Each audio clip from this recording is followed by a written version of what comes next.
நண்பர்கள் அனைவருக்கும் வணக்கம். நம்ம சேனல்ல இன்னைக்கு 76வது எபிசோடாக எங்க நடந்த ஒரு சம்பவத்தை பத்தி பார்க்க போறோம் அப்படின்னு பார்த்தோம்னா, திருநெல்வேலி மாவட்டத்தில் அமைந்துள்ள நாங்குநேரிக்கு அடுத்தாற்போல் ஒரு ஆற்றங்கரை படுகையோரத்தில் அமைந்துள்ள ஒரு சின்ன கிராமத்தில் சங்கீதா அப்படின்னு சொல்லக்கூடிய ஒரு இளம் பெண்ணுக்கு நடந்த ஒரு சில அமானுஷ்ய திகில் சம்பவத்தை தாங்க நாம பார்க்க போறோம்.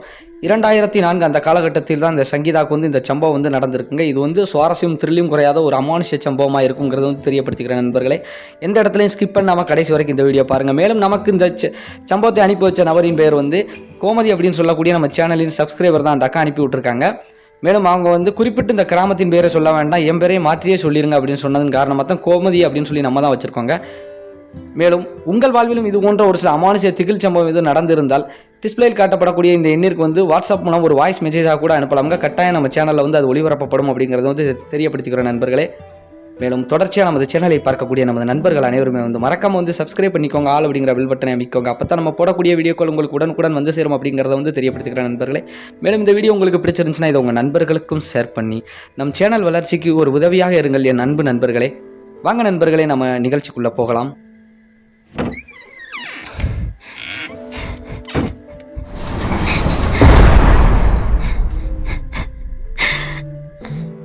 ஏற்கனவே நம்ம குறிப்பிட்டு சொன்னது போல இந்த சம்பவம் திருநெல்வேலி மாவட்டத்தில் நாங்குநேரியை அடுத்த ஒரு ஆற்றங்கரை படுகையோரத்தில் உள்ள ஒரு சின்ன கிராமத்தில் சங்கீதா அப்படிங்கக்கூடிய இளம் பெண்ணுக்கு 2004 அந்த காலகட்டத்தில் அவங்க 11 படித்து லீவில் விடுப்பில் இருக்கிறாங்க. அந்த லீவு நாளில் அவங்க ஊருக்கு அவுட்டர்பகுதியில் உள்ள அந்த ஆற்றங்கரையில் போய் நல்லா குளித்து விளையாடணும், மேற்கொண்டு நல்லா நீச்சல் பழகணும்னு ஒரு ஆசையில் அவங்களுடன் சேர்ந்து அவங்க தோழி 3 பேர், மொத்தம் 3 பேர் எல்லாருமே போய் அந்த ஆற்றங்கரையில் போய் குளிக்கலாம் அப்படின்னு சொல்லிட்டு அந்த விடுமுறை நாளில் பட்டப்பகலுக்கு தான் போயிருக்காங்க. காரணம் என்ன அப்படின்னா, அந்த விடுமுறை நாட்களுக்கு ஊரோட போய் அந்த கிராமத்தை சார்ந்த எல்லாருமே, பக்கத்து கிராமத்தை சார்ந்தவர்கள் எல்லாருமே என்ன பண்ணுறது வழக்கம் அப்படின்னா, அங்கே போய் துணி துவைப்பது, குளிப்பது இது போன்ற வழக்கம் நடக்குது. அன்றைக்கும் அதே போல தாங்க கிராமத்தோடு சேர்ந்து எல்லாருமே ஆங்காங்கே ஆழுங்கிறது நீளமாக இருக்கும். அந்த நீளமான அந்த ஆற்றில் ஓரளவுக்கு தான் ஆழம் இருக்குங்க, ரொம்ப சொல்கிற அளவுக்கும் கிடையாது. உள்ளே போக போக ஆழம் இருந்தாலும் கூட அந்த ஆற்றக்கரையில் பெரும்பாலும் துணி வைப்பது எல்லாருமே வழக்கம். அப்படித்தான் நடந்துக்கிட்டு இருக்கு. அன்றைக்கும் கூட்டமெல்லாம் இருக்கத்தான் செய்யுது.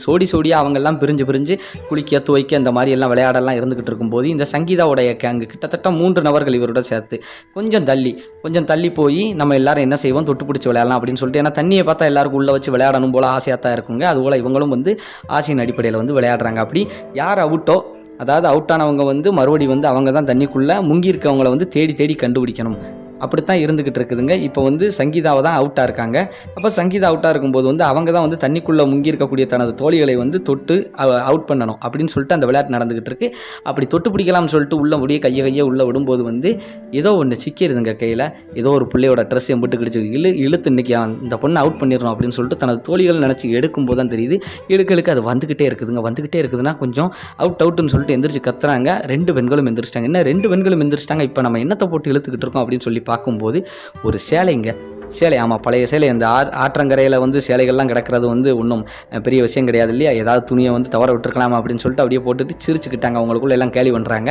கேலி பண்ணிட்டு சங்கீதா நீ தான் இப்போ மறுபடியும் நீ தான் எங்களை பிடி அப்படின்னு சொல்லிட்டு எல்லாம் மறுபடியும் உள்ளே ஒளிஞ்சுக்கிறாங்க. இப்போ இந்த சங்கீதா உள்ளே குனிஞ்சு, ஏன்னா இந்த சங்கீதா தான் உள்ளே முங்கிடுறது, அதுக்கப்புறம் தான் இவங்க முங்குவாங்க. உடனடியாக இவங்க சங்கீதா எந்திரிச்சு எங்கே முங்கியிருக்காங்கன்னு தேடணும். அப்படி தான் நடந்துக்கிட்டு இருக்கு விளையாட்டு. அப்படி விளையாண்டுக்கிட்டு இருக்கும்போது சங்கீதா அப்படியே சுற்றி உள்ள தண்ணிக்குள்ளே முங்கி அப்படியே தேடிக்கிட்டே இருக்கும்போது யாரோ சங்கீதாவுடைய காலை பிடிச்சி இழுக்கிற மாதிரி இருந்திருக்குதுங்க. காலை பிடிச்சி இழுக்கிற மாதிரி இருக்கும். டக்குன்னு வெக்குன்னு ஒரு எத்திட்டு தள்ளி விட்டுட்டு எந்திரிச்சு என்னடி விளையாண்டுக்கிட்டு இருக்கீங்களா அப்படின்னு சொல்லிட்டு சத்தம் போடுறாங்க. 2 பெண்களும் டக்குன்னு கொஞ்சம் தள்ளி எந்திரிச்சு நிற்கவும் சங்கீதாவுக்கே ஒரு ஆச்சரியமாகி போச்சு. காரணம் என்னடா இப்போ தான் காலை பிடிச்சி யாரை இழுத்த மாதிரி இருந்துச்சு. உடனடியாக கொஞ்சம் தள்ளி, கிட்டத்தட்ட ஒரு 10 அடி 20 அடி தள்ளி போய் அவங்க எந்திரிக்கிறாங்களே என்னடி அங்கே தடிக்கிட்டு இருக்கேன், நாங்கள் எங்கே இருக்கிறோமே அப்படின்னு சொல்லி இவங்க கிண்டல் பண்ணிக்கிட்டு இருக்காங்க.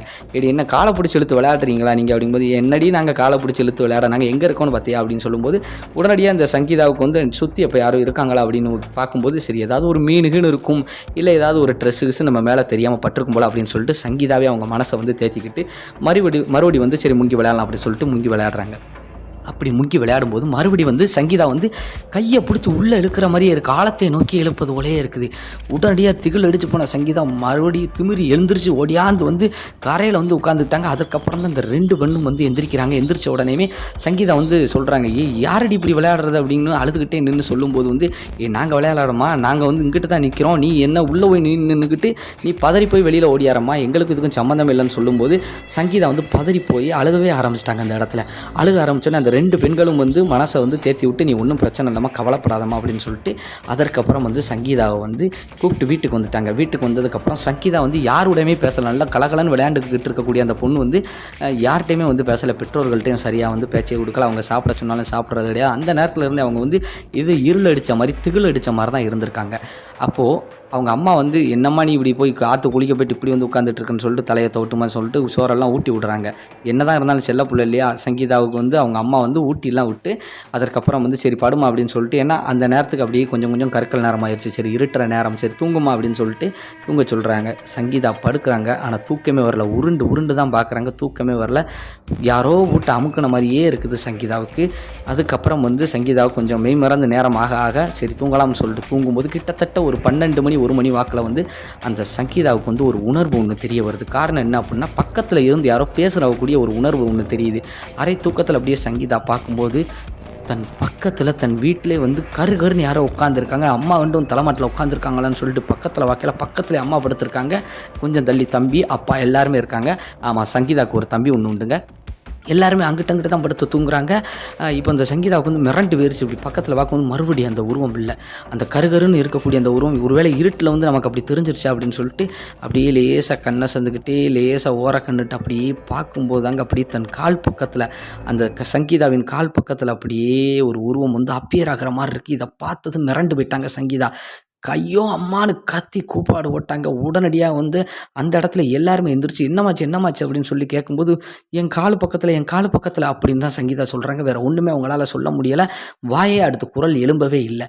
அப்படியே ஆன கையை காமிச்ச மனைக்கு அப்படியே கொஞ்ச நேரத்தில் அப்படியே இயல்பு சூழ்நிலைக்கு திரும்பி, என்னம்மா ஆச்சு அப்படின்னு சொல்லி பதறிக்கிட்டு எல்லாரும் எந்திரிச்சு உட்காந்து கேட்கும்போது, என் கால் பக்கத்தில் யாரோ இருந்த மாதிரி இருந்துச்சுன்னு சொல்லி அழுதுகிட்டே சங்கீதா சொல்லும்போது, அவங்க அம்மா கேட்ட உடனே வந்து அவங்களுக்கு வந்து திகில் அடிச்சு போச்சு. பயந்துட்டாங்க. உடனே அவங்க அப்பாவும் வந்து திட்டி விட்டு, இதுக்கு தான் கண்ட நேரத்துக்கு பிள்ளை எங்கே அனுப்பாதான்னு சொன்னால் கேட்கியம்மான்னு சொல்லி அவங்க அப்பாவுக்கும் அவங்க அம்மாவுக்கு இடையில அந்த நேரத்தில் வாக்குவாதமாகி உடனடியாக திருநீரெல்லாம் வச்சு விட்டு, சரிம்மா நீ படுத்து தூங்குமா அப்படின்னு சொல்லும்போது சரின்னு சொல்லிட்டு தூங்குறாங்க.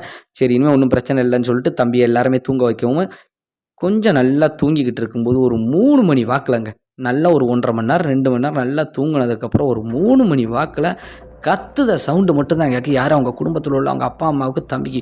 உடனடியாக எந்திரிச்சு பார்க்கும்போது சங்கீதா பரபரன்னு எங்கிட்ட இழுத்துட்டு போகிற மாதிரி, யாரோ ஒரு ஆள் இழுத்துட்டு போகிற மாதிரி தெளிவாக கண்ணார பார்த்துட்டாங்க. அவங்க அம்மா கண்ணுக்கு தெரிஞ்சிருச்சு, அவங்க அப்பா கண்ணுக்கு தெரியலை. அங்கே போய் படுத்துக்கிட்டு கத்திக்கிட்டு இருக்குவார் கழுத அப்படின்னு சொல்லிட்டு சங்கீதாவை திட்டத்தான் செஞ்சுருக்கா. அவள் தம்பி வந்து கேலி பண்ணி சிரிக்கிற அளவுக்கு. ஏன்னா அங்கே போய் படுத்துக்கிட்டு வாசல்கிட்ட போய் படுத்துக்கிட்டு அழுகிறத பாரு அப்படின்னு சொல்லிட்டு தம்பியும் வந்து திட்டுறாங்க. தம்பியும் வந்து சங்கீதாவிலேருந்து 2-3 வயசு கம்மிங்க. அப்போ திட்டும்போது எல்லாரும் கேலி பண்ணி சிரிக்கிறாங்க. அவங்க அம்மா மட்டும் மிரண்டு, ஐயோ என் பொண்ணு அப்படின்னு சொல்லிட்டு எந்திரிச்சு போய் உடனடியாக சங்கீதா கையை பிடிச்சி இழுத்து என்னமாச்சுங்கும் போது, அம்மா நான் சொன்னோம்லம்மா நீங்கள் கேட்கல அப்போ பார்த்தீங்களா அப்படின்னு சொல்லிட்டு அப்படியே அவங்க அம்மாவை கட்டிக்கிட்டு அழுக ஆரம்பிச்சிருச்சு சங்கீதா. உடனடியுமே வந்து அவங்க அம்மாவுக்கு வந்து ஒன்று தோண ஆரம்பிச்சிருச்சு. சரி ஆற்றுக்கு குளிக்க போயிருக்கா, பட்டப்பகல் நேரத்தில் போயிருக்கா, இருந்தாலும் ஏதோ ஒரு காற்று கருப்பு மாதிரி தெரியுது அப்படின்னு சொல்லிட்டு உடனடியாக உணர்ந்துக்கிட்டு தூங்கவே இல்லை. அந்த நேரத்துக்கு கூட அவங்க அம்மா எந்திரிச்சு உட்காந்து பக்கத்தில் வந்து ஒரு குத்து விளக்கை தூக்கி வச்சு அந்த குத்து விளக்கை பொருத்திட்டே நான் கண்ணு முன்னாடி பார்த்துட்டாங்க. அப்படி திகில் அடிச்சு போச்சு. அவங்க அம்மாவுக்கே வந்து மிரண்டு போய் உட்காந்துட்டாங்க. கொஞ்சம் நேரத்துக்கு பக்கத்துலேயே உட்காந்துக்கிட்டு அதுக்கப்புறம் அவங்க அப்பாட்ட வந்து நைஸாக சொல்கிறாங்க, என்ன கொஞ்சம் நல்லா விடியட்டும், பிள்ளையை கூப்பிட்டு நம்ம ஊருக்கு அவுட்டரில் உள்ள அந்த மாரியம்மா கோயிலுக்கு போயிட்டு வந்துடுவோங்க அப்படின்னு சொல்லும்போது வந்து, இம்மா உனக்கு என்னாச்சுமா அப்படின்னு சொல்லிட்டு அவங்க அப்பாவே வந்து சங்கீதாவோட அம்மாவை திட்டும்போது வந்து, நானும் கண்ணார பார்த்தேங்க, என்னம்மா நீங்கள் அம்மாவும் மேலும் இன்னும் விளையாண்டுட்டு இருக்கீங்களா அப்படிங்கும்போது, இல்லைங்க போயிட்டு வந்துடும் கோயிலுக்கு தானே அப்படிங்கும்போது, சரி ரைட்டு சரி பிள்ளைகளுக்கு வேறு லீவு தான் போயிட்டு வந்துடுவோம், அதனால் ஒன்றும் இல்லாமல் அப்படின்னு சொல்லிட்டு பூஜைக்கு தேவையான எல்லா பொருளையும் எடுத்துக்கிட்டு அவங்க ஊருக்கு அவுட்ரு பகுதியில் உள்ள அந்த மாரியம்மா கோயிலுக்கு போயிருக்காங்க. அப்போ மாரியம்மா கோயிலுக்கு போகும்போதே வந்து அந்த பூசாரிகிட்ட வந்து எல்லாமே முறையிட்டு தான் போயிருக்காங்க. சொல்லியிருக்காங்க பூசாரிட்ட இந்த மாதிரி எல்லாம் பயந்து முடிச்சுக்கிட்டு இருக்க அந்த மாதிரியெல்லாம் சம்பவம் நடக்கும்போது பூஜாரியும் சரி எல்லாம் தயாராகி வாங்கன்னு சொல்லும்போது அந்த பெண்மணியும் வந்து உள்ளே வந்துட்டாங்க. யார் சங்கீதாவும் அந்த கோயிலுக்குள்ளே வந்துட்டாங்க. எந்த ஒரு அடம் பிடிக்கலை, நிற்கிறாங்க. நல்லா பூஜைகள்லாம் செய்யும்போது அப்படியே கொஞ்ச நேரத்தில் அப்படியே ஆட ஆரம்பிச்சிட்டாங்க. பூஜைகள் செய்ய அப்படியே முணங்கி அடுத்து ஆட ஆரம்பிச்சு சிரிப்பு, ஏளன சிரிப்பு. உடனே இந்த மாரியம்மன் கோவில் பூசாரி வந்து, நீ யார், உனக்கு என்ன வேணும் அப்படிங்கும்போது அப்படியே சொல்லவே இல்லை, ரொம்ப மௌனம் காத்து சிரிச்சுட்டு பொத்துன்னு விழுந்துருச்சுன்னா யார் சங்கீதா விழுந்துட்டாங்க. உடனடியாக அந்த பெண்ணின் உடம்பை விட்டு அந்த ஆன்மா வந்து விலகி போயிடுச்சு. என்னடா அவ்வளோதானா அப்படின்னு கேட்டிங்கன்னா, இல்லைங்க இப்போ தான் இருக்குது, இதுக்கு மேலே தான். காரணம் என்ன அப்படின்னா, அந்த மாரியம்மன் கோவில் பூசாரி வந்து ஒரு வேலையெல்லாம் எடுத்துகிட்டு பக்கத்தில் வரும்போது போயாச்சு, ஒரு எலுமிச்சங்கனி எல்லாம் கையில் கொடுத்து, ஒன்றும் பிரச்சனை இல்லை கொஞ்சம் பார்த்து போங்க, ஆனால் அந்த ஆன்மா வந்து திரும்ப வர வாய்ப்பு இருக்குது. ஏன்னா யார் என்ன ஏதுன்னு கேட்கும்போது எதையுமே சொல்லவே இல்லை. சொல்லவும் இல்லாமல் ஆக்ரோஷமாக சிரிச்சது, ஏளன சிரிப்போட சிரிச்சிட்டு இந்த வேலை தூக்கிட்டு வரும்போது ஓடியே போயிருச்சு. ஆனால் இது திரும்ப வர்றதுக்கு வாய்ப்பு இருக்குது.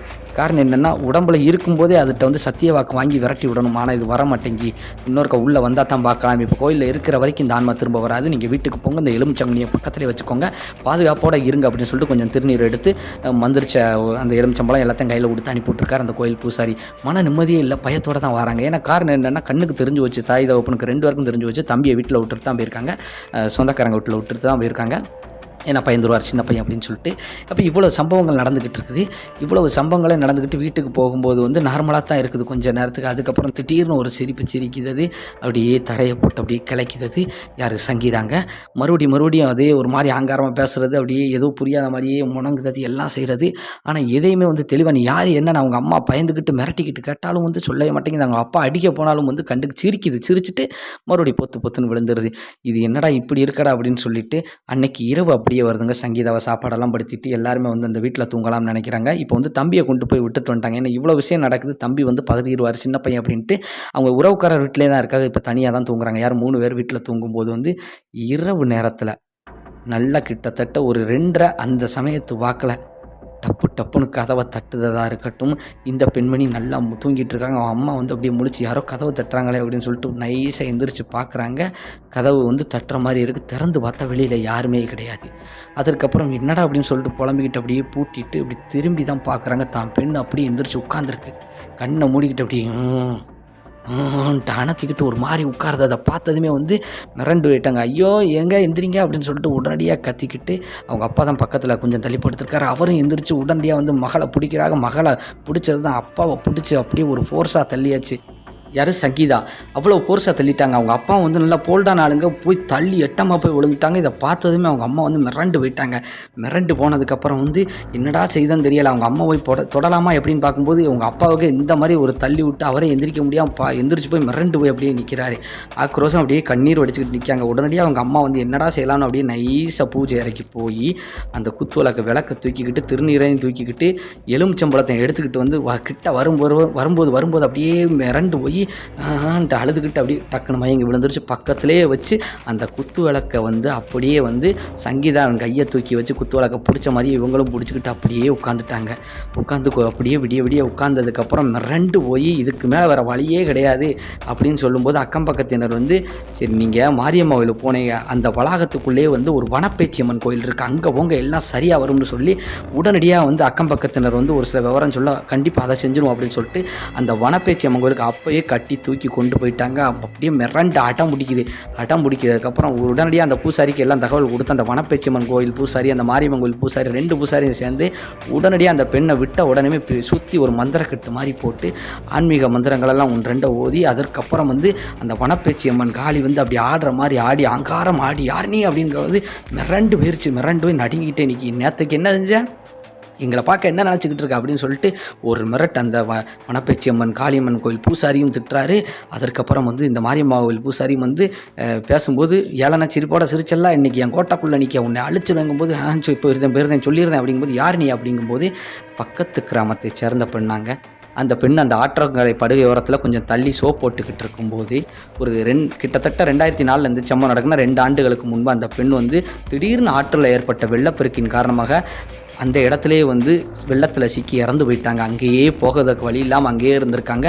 ஏதாவது ஒரு பூத உடல் கிடச்சதுன்னா அந்த உடல் மூலியமாக ஏதாவது ஒரு உடம்பு கிடச்சுன்னா அந்த உடம்பு மூலியமாக ஊருக்குள்ளே வரணும்னு ஆசைப்பட்டு தான் இந்த பெண்ணை வந்து பிடிச்சேன். அப்போ நான் பிடிக்கலை, இந்த பெண்ணு தான் என்னை வந்து இப்படி இது ஒன்றுச்சு அப்படின்னு சொல்லி அதை அழுதுகிட்டே யார் சங்கீதா உடம்புல இருந்துக்கிட்டு அழுதுகிட்டே சொல்லும்போது உடனடியாக அந்த வனப்பேச்சியம்மன் பூசாரி எப்படியோ உன் உயிர் போயிருச்சு, நீ உன் வாழ்க்கை விதி அவ்வளவுதான், ஆனால் இது வாழ வேண்டிய புள்ள, இப்போ இவ்வளோ விட்டு நீ போகலாம் அப்படின்னா அழிச்சிடும் அப்படிங்கும்போது நான் போயிருந்தேன் எனக்கு இந்த மாதிரியெல்லாம் வேணும் அப்படின்னு சொல்லிட்டு அழுதுகிட்டே கேட்குது. என்ன வேணும் அப்படின்னு கேட்கும்போது எனக்கு பூவு பொட்டு மேற்கொண்டு வந்து ஒரு சில சாப்பாடுகள் இதெல்லாம் எனக்கு கொண்டு வந்து நான் இறந்த அந்த இடத்துல வச்சு எனக்கு எல்லாம் படையல் பண்ணி வச்சுட்டா போதும், நான் போயிருந்தேன். ஆனால் இந்த பொண்ணு இனி அங்கே வரக்கூடாது, வந்துட்டால் நான் மறுபடியும் வருவேன் அப்படிங்கும்போது உனக்கு அவ்வளவு துமர் அப்படிங்கும்போது நான் கண்டிப்பாக இவ்வளோ விட்டு போயிருந்தேன், இனி இவகிட்ட வரமாட்டேன், ஆனால் எனக்கு இந்த வேண்டியதெல்லாம் செஞ்சு கொடுத்துருங்க அப்படின்னு சொல்லி அந்த சங்கீதாவின் உடம்பிலிருந்து அந்த ஆன்மா கேட்கும்போது வந்து உடனடியாக அந்த குடும்பத்தினவர்கள் வந்து சரி அதுக்கு சம்மதம்னு தெரிவித்த உடனேயுமே வந்து அந்த வனப்பேச்சியம்மனும் அந்த மாரியம்மன் கோயில் பூசாரியும் வந்து அதுக்கப்புறம் திருநீர் போட்டு ஒரு சில மந்திர வார்த்தைகள்லாம் சொல்லி உடனடியாகவே அந்த ஆன்மாவை விலக்கி விட்டுருக்காங்க. உடனடியாக சங்கீதாவும் வந்து மயங்கி கீழே விழுந்துட்டாங்க. சரி ஆன்மா போயிருச்சுன்னு தெரிஞ்ச உடனே தான்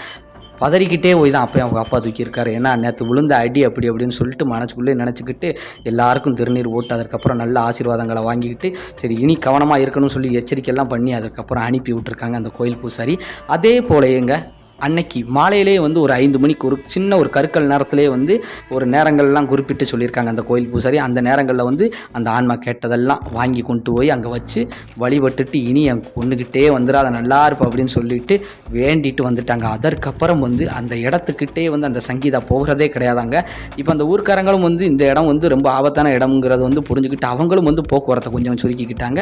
இப்போ அந்த ஆற்றுல வந்து தண்ணி இடந்தா சோப் போடுறது எல்லாம் வழக்கம் தாங்க. ஆனால் இருந்தாலும் அந்த இடத்திற்கு போவதற்கு எங்களுக்கு அப்படியே திகில் அடித்து போகும் அப்படின்னு சொல்லிட்டு சங்கீதாவுடைய உறவுக்காரர் அந்த கோமதிங்கிற பெண் வந்து நமக்கு வந்து சொல்லியிருக்காங்க. மேற்கொண்டு வந்து இந்த சம்பவத்தின் மூலமாக நாம் என்ன சொல்ல வரோம் அப்படின்னா, எல்லா இடத்துலையும் எல்லாமே இருக்கத்தாங்க செய்யும். நம்ம தான் கையையும் காலையும் வச்சுக்கிட்டு பேசாமல் இருந்திருக்கணும். அந்த சங்கீதாங்கக்கூடிய அந்த அக்கா வந்து 2004 அந்த சம்பவம் செஞ்சு தன்னால் பெருஞ்சீரழிவு சீரழிஞ்சு குடும்பமே சங்கடப்பட்டு இப்போ கொஞ்சம் நல்லா இருக்காங்க. இப்போ அவங்களுக்கு அந்த அக்கா திருமணம்லாம் முடிஞ்சு நல்லா பிள்ளைகளோடு நல்லா ஜாலியாக இருக்காங்கன்னு சொல்லி கேள்விப்பட்டவங்க. மேலும் வாழ்த்துக்கள், நல்ல முறையில் இருங்க. மேற்கொண்டு வந்து நம்ம இந்த சம்பவத்தை பார்க்கக்கூடிய நமது நண்பர்கள் அனைவருமே வந்து மறக்காமல் வந்து உங்கள் வாழ்விலும் ஏதாவது மறக்க முடியாத சம்பவம் இருந்தால் டிஸ்பிளேயில் காட்டப்படக்கூடிய இந்த எண்ணிற்கு வந்து ஒரு வாட்ஸ்அப் மூலம் வாய்ஸ் மெசேஜாக அனுப்புனா நம்ம சேனலில் வந்து கட்டாயம் ஒளிபரப்பப்படுங்க. மேலும் வந்து நம்ம சேனலை தொடர்ச்சியாக பார்க்கக்கூடிய நமது நண்பர்கள் அனைவரும் சப்ஸ்கிரைப் பண்ணிட்டு பார்த்தாலும் பெல் பட்டன் அமைக்கிட்டு பார்த்தா உடனுக்குடன் வந்து நம்ம போடக்கூடிய வீடியோக்கள் வந்து சேரும். நம்ம சேனலும் கொஞ்சம் வளரும் அப்படிங்கிறத வந்து உங்கள்கிட்ட அன்போடு கேட்டுக்கொள்கிறேன் நண்பர்களே. நன்றி, வணக்கம் நண்பர்களே. நாம் அடுத்த வீடியோவில் இதே மாதிரி ஒரு சுவாரஸ்யமான ஒரு சம்பவத்தை சந்திப்போம். நன்றி, வணக்கம்.